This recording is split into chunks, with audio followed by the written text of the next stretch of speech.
Welcome back to the Anti-Meta Meta Club. As you know, we've got a new Bape, which means the anti-meta car this week is a former meta car, but luckily, it's one of my favorite cars of all time. Let's get into it. The anti-meta car of the week is the Nissan Silvia S15, one of the most beautiful cars ever made. Since tuning's allowed, I was able to modify a tune that I'd actually set up for this car at the last Brands Hatch race, and with just a few modifications, I made it pretty good for this combination. The class is actually pretty balanced right now. The main difference between the cars is the tire wear, and as you know, the Citroen has incredible tire wear. This car does not have as good tire wear, however, when the tires do start to fall off, the pace does not seem to fall off nearly as much as with the other cars. Looking at the leaderboard, we can clearly see that the Citroen is very much the meta car this week. I was able to barely set a time faster than Invictus, and in fact, we're the only two S15s on the entirety of the top 100. I think that might change after people start using the car though. Here's the tune that I developed. I actually had changed just a little bit of what I had used for the Brands Hatch race just a couple weeks ago, and I really like how it feels. It feels a lot better than it did then. And just as a note, I used +4 brake balance with default ABS. I also want to say that you should probably take a picture of this or screenshot it because you can't save setups. As you start your lap, move yourself all the way over to the left side of the track. You're going to pass the pit exit and you're going to see a few signs on the wall, but after the 100-meter board, you're going to see this orange part of the barrier. I want you to brake as soon as your car gets all the way past the orange part of the barrier. Get yourself down to third gear and wait until you're after the 50-meter board to start turning in. I actually turned in a little bit early, went over the grass, and still managed a pretty good sector 1. However, you can actually go about a tenth faster if you don't go over the grass right there. You'll be able to see by the ghost that's following me that I didn't get a very good exit speed. From there, you want to take pretty much just a straight line, apexing on the kink, and then moving to the left side of the track. After the 100-meter board, there's a little access road, but after that is this dark spot on the track right here, and right before that is when you want to hit the brakes. Get down to third and turn in right about the 50-meter board. What you want to do is go over this curb, but not over the grass. I lifted off the brakes really quickly, which caused the rear end to slide out just a little bit, but staying on the brakes for a little bit after that kept it steady. Continue steering to the right on full throttle until you're about at the beginning of this curb on the right. You should be in the middle of the track, and then you're going to switch directions, lift, brake a little bit to go over this curb, and then get back on the throttle gently. While I continue to steer, if you watch my throttle, you'll see I'll go full throttle and then sharply come off the throttle before getting back on it. The sharp liftoff will allow the weight to transfer forward just a little bit while also staying on the throttle so the nose can tuck in and you can hit this second apex right here. Stay full throttle until right before the end of this curb here on the right. Maintaining momentum as you attack the hairpin is much more important than setting yourself up wide for the hairpin. Brake in a straight line down to second gear, turn in at the beginning of the curb on the left, and then right before you approach the curb on the right, downshift down to first gear, trying to double apex this corner. Back up to second on the exit, and what I like to do is give it a lot of throttle, let the turbo spool up, and make sure I lift off before the rear tires start slipping. This car can actually rotate a lot while on throttle without actually sliding out. Staying full throttle, use the tire marks you see on this curb to aim yourself for the exact line you want to take. Start turning in at full throttle, but as you come off that curb, lift off just a little bit. You can see that I still have a lot of throttle. Right before you get to the curb on the left, we're going to lift off entirely and add just a little bit of brakes. After coming back off the brakes, we're going to turn in even more, upshift to fourth gear, and then get on the throttle. Once again, you can see me pumping the throttle to make sure that the nose tucks and I get all the way up on the curb. This is very important. When you know you can get full throttle, stay on it. And if you go in the grass just a little bit, you're actually going to be totally fine with this car. Stay to the right of the track and look for the meter boards. Right before the 50-meter board, about a car length before it, you want to hit the brakes really heavily in a straight line. Right before this left arrow, you want to turn in. I turned in just a little bit too late, so I missed the apex just barely. You want to get all the way down to first gear, then back up to second before you're on the throttle, and you can actually go all the way up on the inside curb. You can see there's a little bit of a pavement part there. Tightening it up like that would actually allow you to get on the throttle early, and it would not cause you to slide out. I lost about a tenth there. Move yourself to the left side of the track and keep your eyes out for the 50-meter board. At about 55 meters, you're going to hit the brakes and start turning in right at the 50. Once again, there are convenient tire marks exactly where you want to hit this inside curb, and when you know you can hit that, continue steering in and get fully on the throttle, making sure that you track all the way out but avoid the grass. Following the tire marks that you can see right here, you want to lift off the throttle gently as you try to follow them in, downshift to third, and just gently get on the brakes. After I come off the brakes in third gear, I want you to watch my steering. You'll see that I add a lot more steering after coming entirely off the brakes, and I wait a while to get on the throttle, making sure that I get the car all the way up on the curb as we pass that orange spot on the barrier. From here, continue steering and stay full throttle. We're going to look for this next orange spot on the barrier, and when we get there, we're going to change directions, again staying full throttle. As you approach the curb, you can come back off the throttle, but not fully, making sure that you go all the way up on it. Even going in the grass is totally fine as long as you keep your momentum. When you cross this line in the center of the track, you're going to change directions, making sure that you switch directions and transfer the load of the weight all the way onto the left side of the car before you touch the brakes. That is key here. Notice that I'm coming off the throttle in coordination with the steering not moving, and I'm all the way off the throttle, not touching the brakes yet, as I'm steering to the right and the weight is starting to shift onto the left side of the car. Gentle braking now will allow the car to tighten up on the angle it's already taking. Downshifting to second as you get up on the curb will tighten it up even further and slow you down enough for the next corner. Continue gently braking until you get your nose past this curb on the left, and then you're going to shift up to third gear and get back on that throttle. Once again, just lifting to change the trajectory of the car. You want to make sure that you go all the way up on this inside curb and be very careful because the car can slip out here. Stay full throttle as you change direction and go over that curb, and right before you get to this next curb on the right, lift off the throttle gently so you barely skim over it, and then get all the way up on this next inside curb. Your goal here is to get on the throttle as early as you can and stay on it. Continue steering yourself to the left, not worrying too much about getting set up all the way on the left, and then start turning in right before you get to the curb there on the left. After you started to turn in and the weight is transferred all the way to the left side of the car, then you can start lifting off the throttle and gently adding brakes as you approach the inside curb. My goal is to be fully on the throttle before I get next to this orange flag on the barrier, but unfortunately I was a little too narrow, and so this exit almost didn't work. You'll see what I mean. If you apex too early like I did, then you're going to have to take this weird line, and while it's not terrible, it did cost me at least a couple hundredths. Ideally, you don't want to be on the grass. That little bump of the suspension will cause you to lose some momentum, but like I said, it wasn't devastating. It probably only cost a couple hundredths there. It's important to note that to get the best start, you actually want to sacrifice that last corner and start as far and as wide as you possibly can to get a really good run going into T1 here. Like I mentioned before, I turned in too early, went over the grass, and while it's not the end of the world in this car if you do go over the grass, it obviously cost me some time, as you can see by the ghost that's catching up really quickly. My best first sector was 0.540. It's difficult to use oversteer like this on corner entry because a lot of times it's just going to make the car understeer, but if you know to countersteer rather than steer in as your car is oversteering like that, then you can actually get the car to go neutral as you get on the throttle. The second gear of this car is kind of magical. If you do end up sliding just a little bit as you're exiting there, be really gentle and come off the throttle just a little bit, and you might actually save it and still end up with a lot of momentum.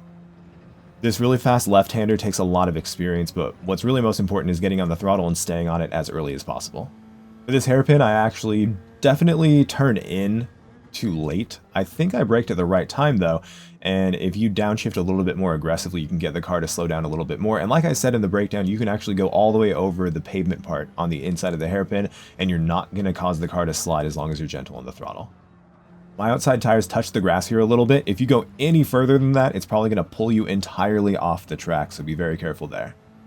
Attacking this slow right-hander is one of the biggest things you can do to shave off some time here. Make sure that the weight has transferred to the outside tires before you get on the brakes. If you brake and then try to turn the car, you're just going to get understeer in pretty much any car that you're driving.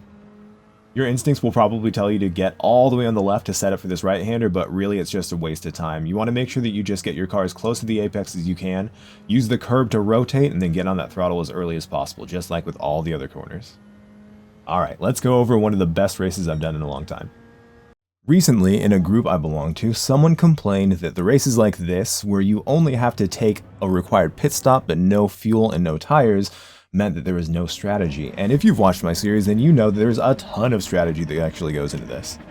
Now, I'm not going to say that it's as good as if you had to change your tire compounds or save fuel or really save your tires, but it's infinitely better than just a bland sprint where you don't have to do anything, and there is a little bit of strategy that is required if you want to do well in these races. A quick shout out to Michael, who was asking about the anti-meta car. This actually ended up being the actual video and the actual race I got to use while I was telling him that this would be the anti-meta car. I hope that this tune works out for you if you use it, Michael. Okay, back to the strategy. When it comes to these races, if you've been watching me for a while, you know the best thing to do is to just go into the pits so you can come out and not have to deal with any kind of traffic. If you're starting towards the back, then that's going to be right at the beginning of the race or very close to the beginning of the race. If you're starting towards the front, you want to make sure that you pit at the end of the race, because what's going to happen is if you pit early, you're going to run into traffic, or at least you're very likely to run into traffic. I suggest not taking tires. Taking tires costs about 4 seconds, and the people who are driving the Citroen are definitely not going to be taking tires because that car does not suffer from bad tire wear at all. It's probably the best in the entire class. That's actually one of the main reasons I chose this car. Besides the raw speed, it actually does really well when the tires do wear. Almost every other car besides this and the Megane, maybe even the 4C, are going to suffer from really bad tire wear, but this car doesn't really have any issues maintaining a pretty good pace when your tires do inevitably fall off. As you can see right there, you can expect a lot of incidents at both of the hairpins. What happens is people who are following really closely, one, can't see their braking points, and two, don't necessarily know that they're going to have to deal with overspeed. Because they're in the slipstream for so long, they're going to be going faster than they usually will, and their brakes are not going to be quite as effective. So be very careful and give people a lot of space. While that guy that hit me right there gave me a lot of space when I was on the outside before, I think he just missed his brake point. I don't think he meant to hit me, but it was unfortunate that he decided to just continue going, so I lost the position to Didiko. Didiko is one of the best drivers in the entire world when it comes to Gran Turismo. He has been to many World Tour events. I think he might have actually been to every single one of the World Tour events, and he's in the game as Karatza. You've probably raced against him in a lot of the AI races. He is incredibly fast. But, lucky for me, I think he was trying to give himself more of a challenge, whereas I was trying to pit at the very beginning and get as much free open air as possible. He seemed to be making his way through the traffic and then just pitting towards the end, which of course is a viable strategy, but since he has to go through traffic, that slows him down a lot, and that actually came into play. When you enter the pits, brake before those two lines converge and try to get just as much of a straight line as you possibly can, but you're going to have to continue turning to the right after you get past the second wall in order not to hit the wall on the left. That can damage your car and it can give you a penalty. You obviously don't want to deal with that. I want to take this chance to thank our friend Serious Goblin for giving me this idea. I hadn't really considered it, even though it's something that I definitely think about. When coming out of the pits, you're going to have a different brake point for T1, and when you come out of the pits, it's going to be at that 50-meter board that we just passed. As you know, you're going to be going a lot slower than if you were going full speed down that straight, so it's very important to note when to hit the brakes when you're coming out of the pits. You can lose a position, or you can gain a position if you know exactly when to brake. So thank you, Goblin. Speaking further on that, as you saw, I told you how to attack the pits. It's really important entering and exiting the pits to be as efficient as you are for the rest of the race. A lot of people, especially people who aren't exactly confident in entering and exit the pits, are going to lose a lot of time, and they can lose an entire position because of that. Now, as you can see, we did exactly what we wanted to do. We pit in early, and now we have just completely free and clean air with no one even close to us. Now, that's obviously going to change if other people end up taking the pits, but if we can go faster now than the other people are going as they're battling through traffic, then by the time they come out of the pits, they will have lost enough time that we might be able to get in front of them, and that is the crux of this strategy. If you remember the guy who accidentally pushed us off at the hairpin, you'll know that he was in front of us when we went into the pits, and now we're passing him as he comes out. But it's not just barely passing him. As you can see, he still has to make up his momentum because he's coming out of the pits, and as we negotiate the first corner afterwards, we see that we're a full 2 seconds ahead of him. While I do know that my raw pace is actually better than his, he also had to deal with traffic, or at the very least, he had to deal with dirty air in that lap when he didn't take the pit, and I did. I had 1 lap of clean air when he had 1 lap of dirty air, and now I'm 2 seconds ahead of him after being a few tenths behind him, and that is the power of this strategy. Jumping to the beginning of lap 5, you can see that I'm passing Apex Nishimura as he comes out of the pits. Now, I'm not very far ahead of him. I end up about 1.8 seconds after T1, but what's important to note is when I went in the pits initially, I was 6 seconds behind him.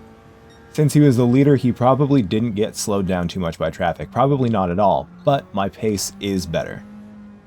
Again, the important thing to note about this strategy is that if I tried to pass him on track, despite the fact that my pace is better, it's going to waste both of our times trying to pass him on track. There's even a chance, especially since he's in the meta car, that I actually wouldn't even be able to pass him on track. So again, another example of why it's super important to make use of this strategy if you can. I mentioned before that if you start at the front and you go in the pits immediately, it might make you fall into traffic, but there's also a good chance that it won't. In fact, if you have people who are really aggressive behind you and you have to defend a lot, you're going to end up wasting time, and so are they. So if you go in the pits, which should take you about, I think, 16 to 17 seconds, you might actually end up all the way behind everyone and you might just have clean air. So it's something to really consider even if you're starting from pole position or somewhere mid-pack. I want to mention this because I didn't mention it before, but if you look on the right, you can see my lap 4, I actually hit a 51.9, which I think is really good for a non-meta car, and I was just kind of proud of it. But it also shows you, again, the power of the strategy, and that is exactly why this happened right here. Like I mentioned before, Dpr was working his way through traffic, and I think he did that just because it's a lot more fun. If Dpr did the same strategy that I did, he would most definitely have been way in front of me, but since he didn't, I was able to get all the way in front of him leading into T1 on the final lap. Just barely. I've got to tell you, this is one of the most intimidating people to drive against, but what's really amazing about him is he's always a clean driver. He's going to be clean no matter what.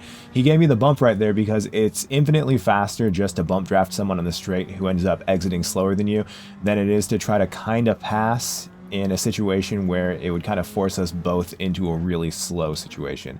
It's better to pick and choose when you want to pass someone rather than go for every single opportunity.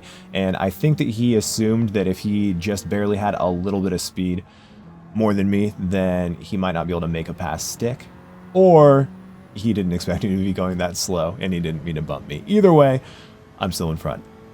I also want to give him a quick shout out. He was also streaming this so you can see it from his view, and it was really cool. I watched it afterwards and he had a great attitude about it. He was kind of like laughing and smiling at the very end. It didn't matter to him that I ended up winning, and I thought that was really classy. He's a good guy. I met him in Monaco. Fantastic dude, and I'm jealous of how incredibly buff he is. You would be super surprised at how buff this dude is. Okay, I'm going to stop talking about how amazing this guy is.